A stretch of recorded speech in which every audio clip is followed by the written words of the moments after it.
How to exit failsafe mode on the iT500 and iT500 receiver. If the iT500 receiver has entered the failsafe mode, the top light turns orange. The receiver has entered failsafe mode to protect your boiler from a power cut or similar event. To exit the failsafe mode, turn off the mains power for 5 seconds, and then turn the power back on. On the underside, locate the hole labeled sink. Insert a paperclip into the hole until the green light turns red. This will start the pairing process. On the thermostat, press and hold the settings and return icons at the same time.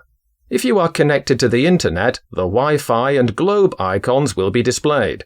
If you are not connected to the internet, just the Wi-Fi icon will be displayed. Press the tick icon to start pairing. A 10-minute countdown will begin.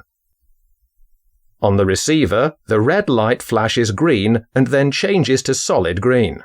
This indicates the two devices have successfully paired. You can exit the pairing mode by pressing the return icon. The home screen will now appear.